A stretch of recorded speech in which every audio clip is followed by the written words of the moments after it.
Hello! Welcome back to my channel, and welcome if it's your first time here. I'm May, and today we're back with a little fun video where I'm going to tier rank all of my 5-star reads for this part of the year so far.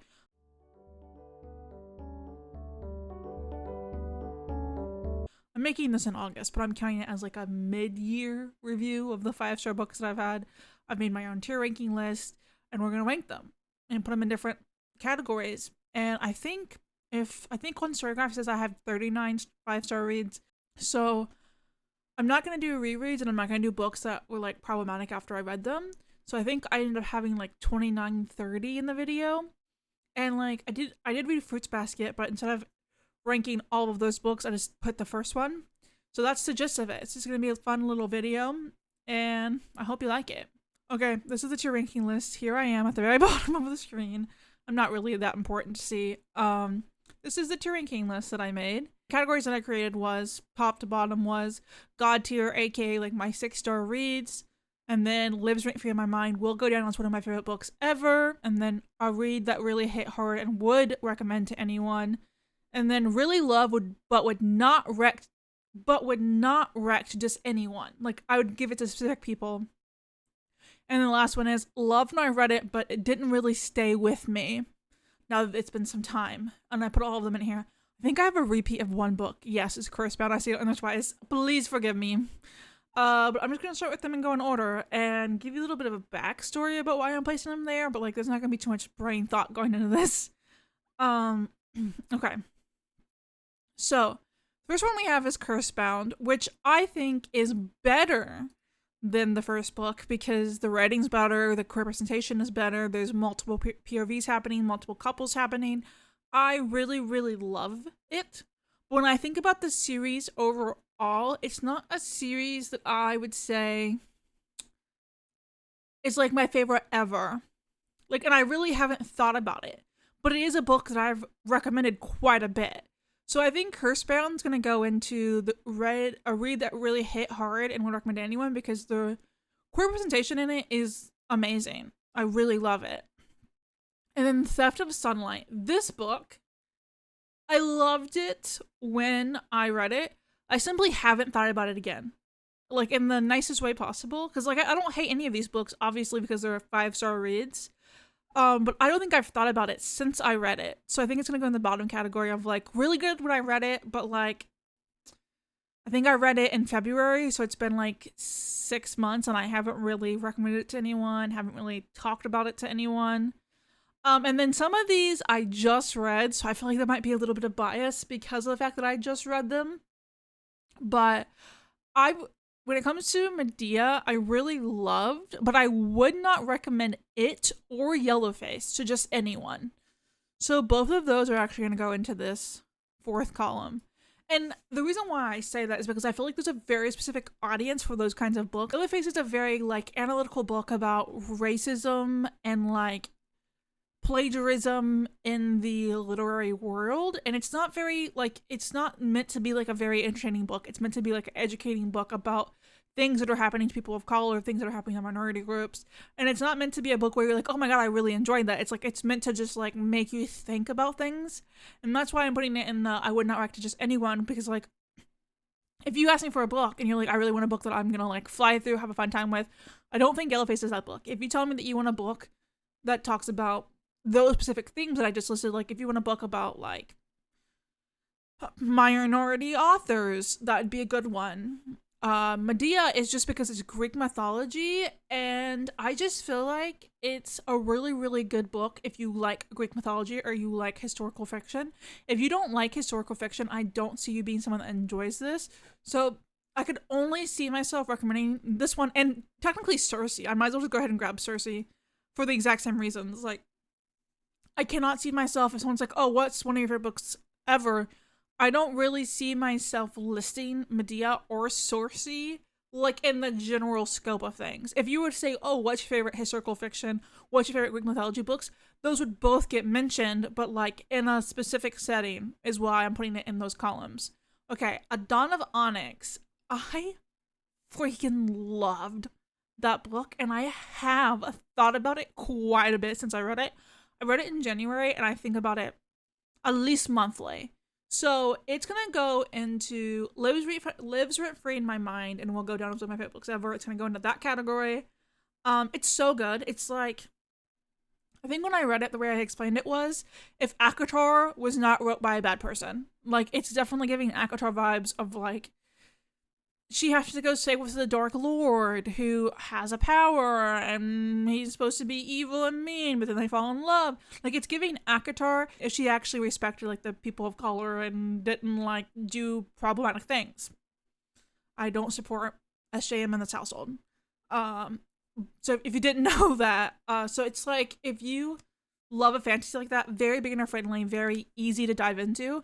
I haven't even read the rest of the series yet. I'm doing it this month, and it's one of the better fantasies that I think I've ever read. Homebody. This is going into God tier, my 6-star reads. I cannot even explain the way this book made me feel, because it's a kind of feeling that you would only get if you are like non-binary, trans, a part of the LGBT community, because it is a book that makes you feel so incredibly seen. It is literally about the story of someone like changing their pronouns, trying to make their body feel like a home. It's about gender identity and gender sexuality and how those things connect and how we can tell people and how we can respect them and respect ourselves. And I think people that are like straight will be able to read it and enjoy it and get the message, but I think it really, really, really hits hard for me as someone that is literally non-binary. And I think the story was really beautiful, and it actually made me sob multiple times as a nonfiction. Like, the fact that a nonfiction book is in my top tier list is a little mind-boggling, but it's something that I think will stay with me for a really, really long time. Okay, the Tear Dragon Society, I would recommend this to anyone. It's short, it's fun, it's literally about dragons that like grow tea leaves out of their head, and each one has a different brew, and it's like maybe 80 pages for each book. Like, I think anyone could pick this up and probably really enjoy it, unless you hate dragons or you hate tea, and then maybe it's not for you, but I feel like I could see myself recommending this to any one of my friends. Okay, Faithbreaker. I really love this book, but Ellie's gonna be watching this video and she's gonna be like, May. I love this series, but I have not thought about it since I finished it. Like, really at all. Like, the ending got me. Like, I did scream into a pillow when I finished the last book, but I fear it might be going into the bottom category. Not that it's a bottom level book. It's just like, if I'm being honest here, it's not a book that I really see myself getting drawn back into unless I'm speaking with Allie. If I'm in Allie's Twitch chat and Allie brings it up, I'm like instantly right back in that mood of reading it. But when I'm not in a setting with Allie, the book is not even getting mentioned in my brain. Allie, I'm so sorry to do you like that.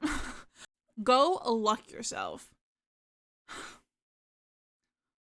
I love this book. I think I would recommend it to anyone. I don't think there's not a single person I wouldn't recommend it to unless they were homophobic, but I wouldn't be talking to a homophobe. So I love it. It's like a holiday romance, like the Prince of Christmas and the Prince of St. Patrick's Day. They get something going and they have a bantering and they have a prank war, and like it's a ginger who's a painter, and it's literally delicious.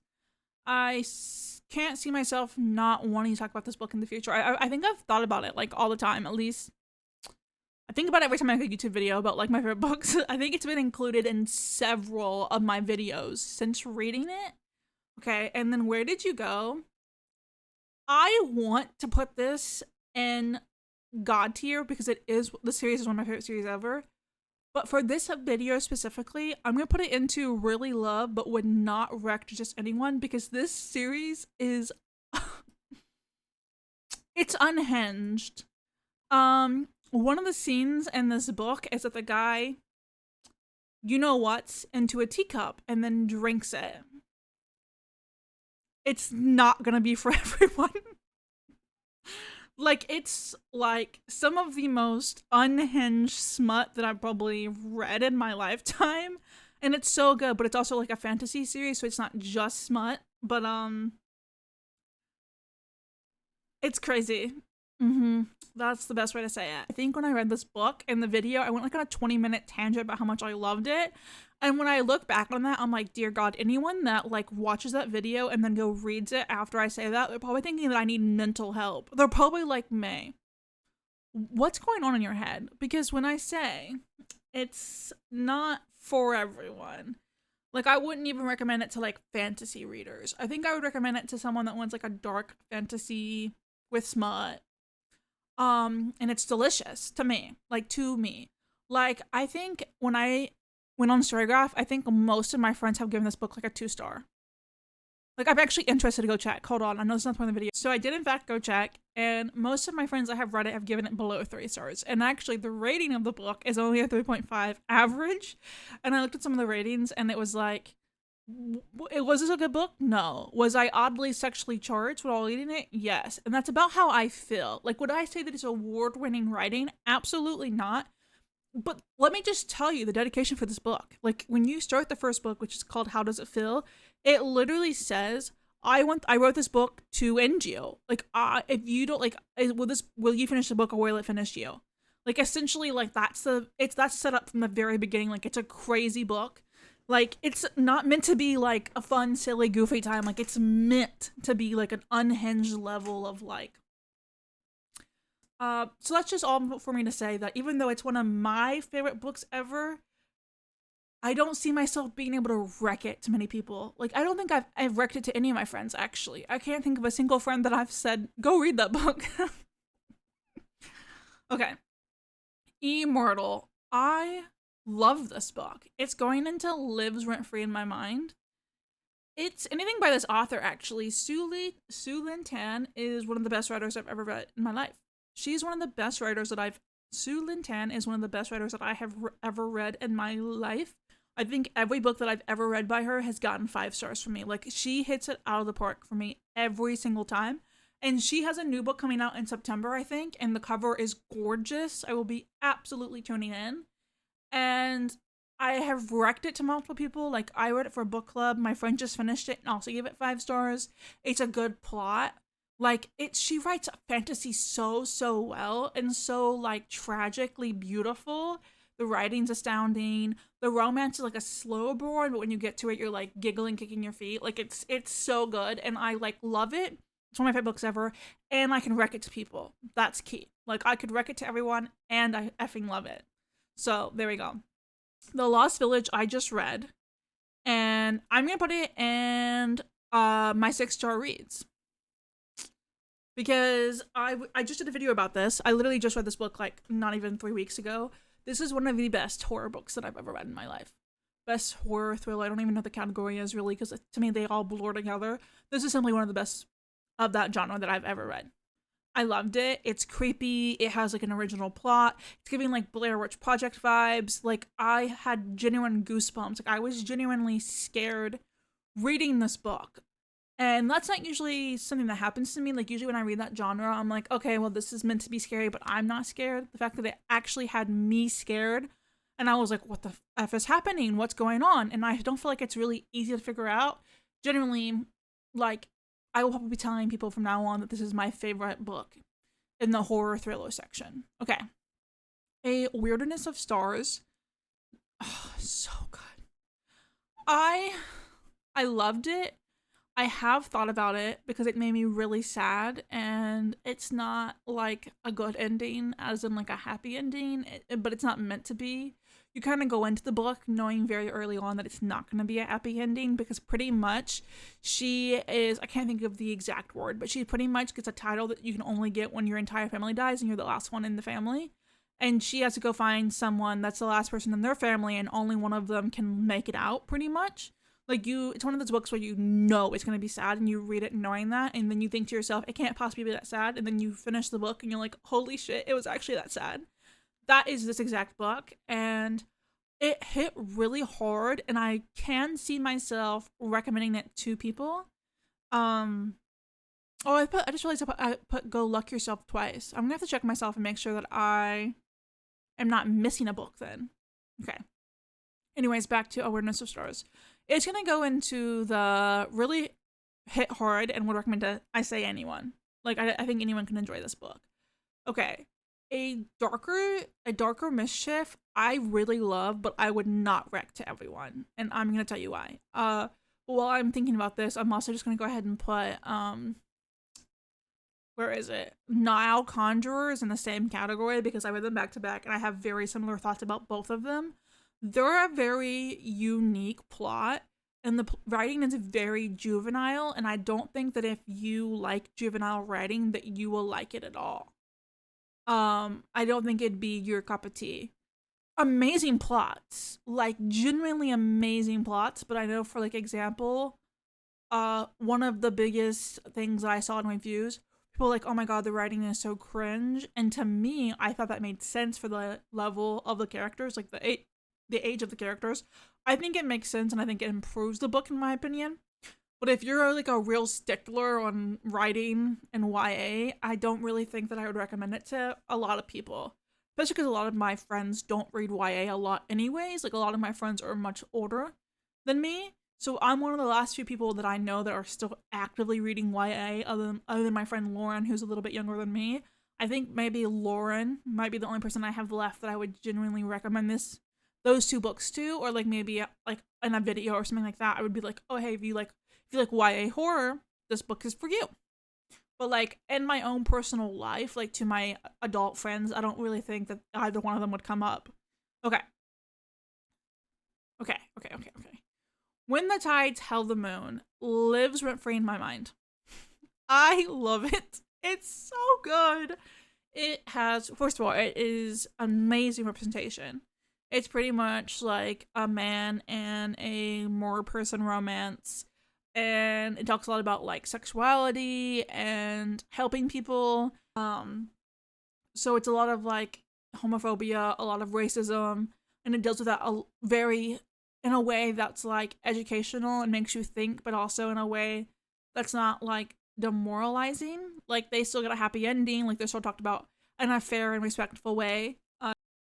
This is gonna get me a lot of hate, I fear. This next one. I fear for my life on the internet. um, I loved Fearless, but it's not gonna stay with me. It's not. I listen, okay? I love the main characters. I think they're brilliant, but I don't think the writing is actually the best. Like I love Lauren Robert. I think she's very young. I think she's getting very started into her career. So what I anticipate is that as she starts writing more books, as she gets older, I think she's gonna write books that I remember a lot better than this one. Like this is her first series. Like she's only like 21. Like her writing is still feels a little juvenile, which it is a YA series. But like what I mean is it kind of feels like a mesh of a bunch of ideas that aren't really solely her own. Like it feels like a bunch of books put together, like The Hunger Games and I don't know, a couple other series. They kind of feel like she took some ideas and then just like made a baby with them. And the characters are phenomenal. I love the characters and like they're really quick books. But I would say by the end of this year, I'd probably not think about the book. Like there's one more book coming out and I will be reading it, but I think probably this time next year, I probably would have moved on in my brain. I don't see myself really ever getting drawn back to it. But I do, like I said, characters are hot. They're great. It is a 5-star read for me.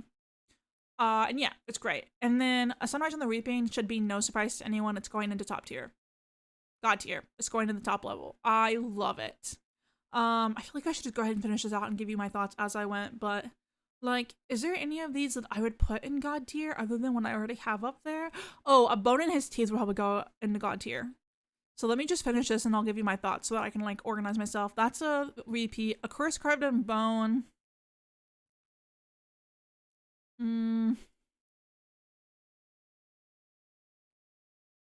Let's repeat.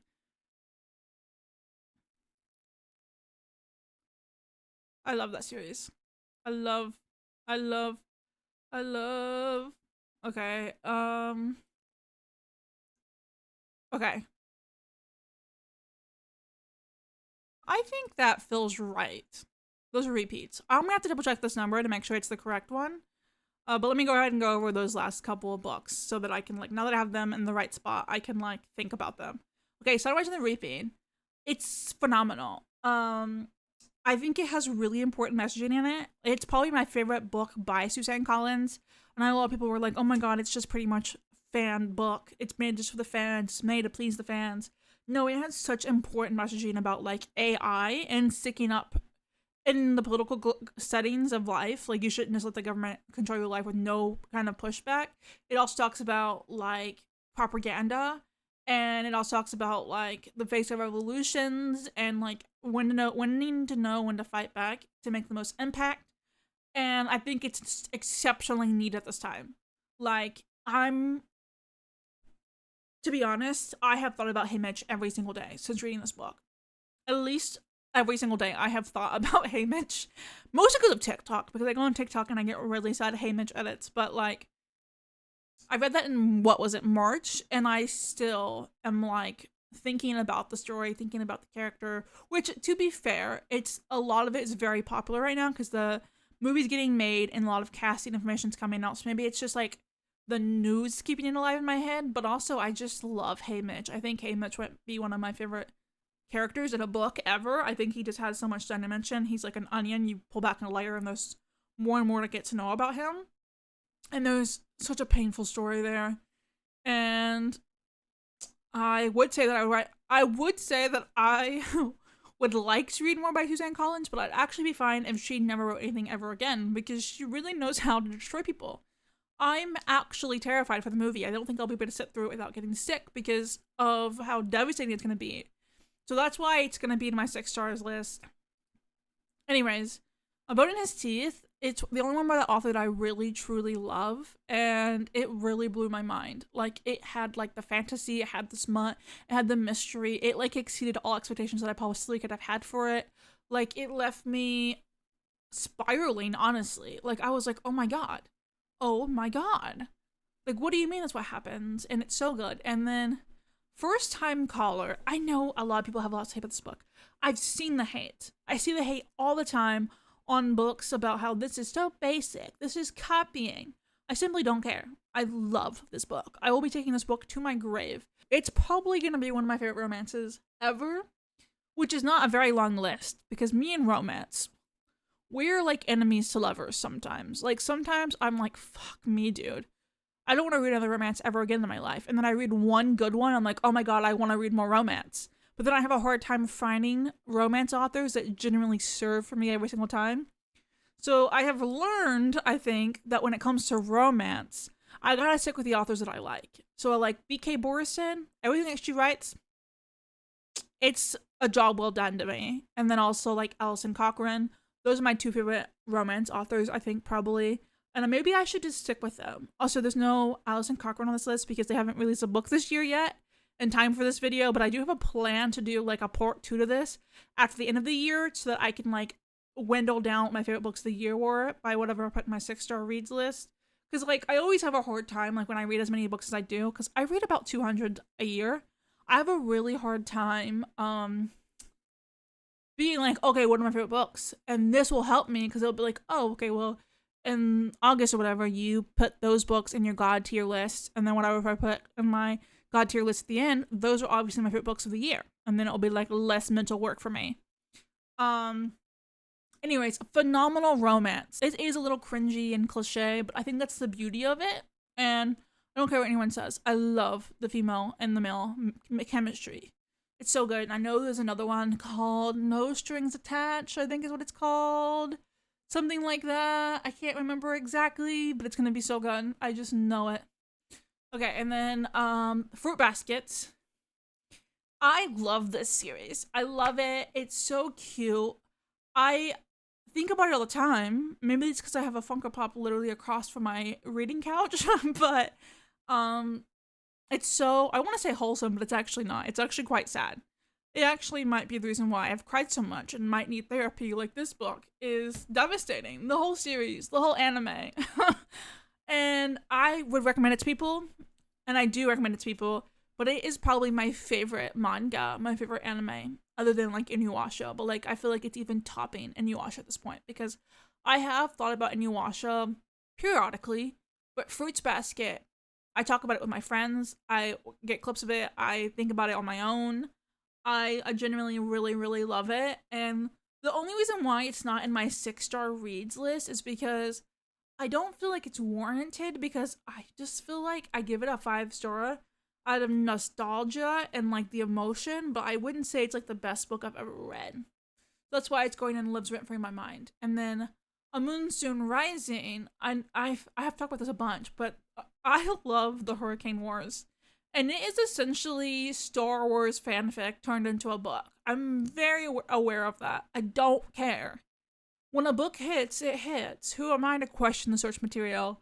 Unless it's problematic, and then like go F yourself. But like, essentially, this author got inspired by like the light and dark side of things, and it's pretty much about like this dark guy who has dark powers having to marry the girl who has light powers, and it's all good.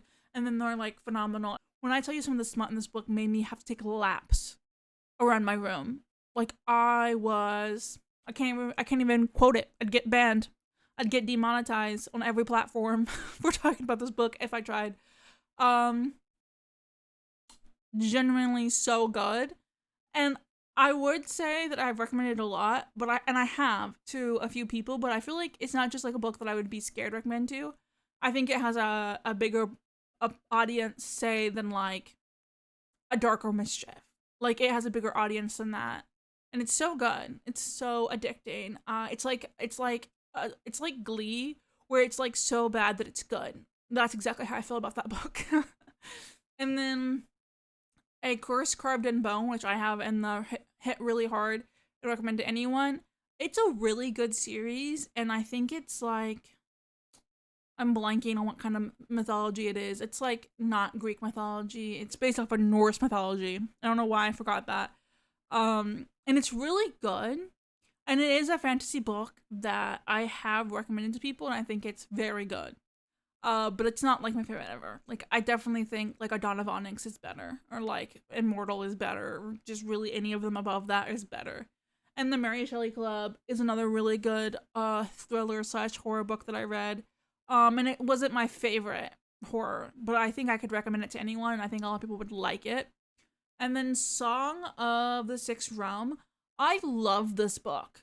And I know that I had Pizza Cat read it, and Pizza Cat didn't like it as much as I did, which was made me a little sad. But everyone has their opinions, but I was really shocked when Pizza Cat didn't like it. So maybe I shouldn't be recommending it to people as much as I have been, because maybe it's not as good as I think it is. Maybe it was only good for me. But it's going in this category because I do think about it a lot, and I do think that I could recommend it to anyone wanting a basic entry fantasy, and there's like at least a 50% chance that they would like it.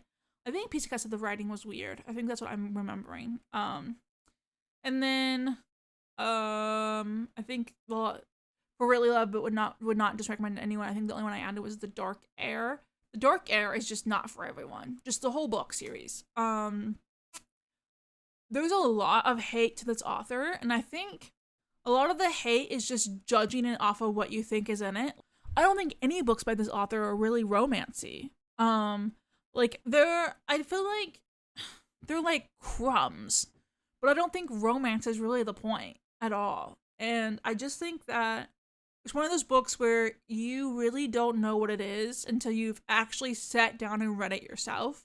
And if you didn't like it after that, that's totally fine. But I think a lot of the hate is actually unwarranted. Please feel free to correct me. If I've been reading this book series wrong and I'm just wrong, tell me. But like, to my understanding, like, I've read both books, and like, to my understanding, like, it's not even meant to be like a romance. It's meant to be more like a fantasy. I feel like I've maybe only recommended it to like maybe 2 people since reading it. Which I recommend books a lot. I talk about books a lot on here. I talk about books on Twitch, talk about books in my personal life. I think I've only mentioned it maybe twice. And then in the last category, the last book I added was Melt With You. This was such a cute book, but it's not going to stay with me. It was an ice cream truck romance. I'm going to forget about it. It even exists probably in the next 2 months.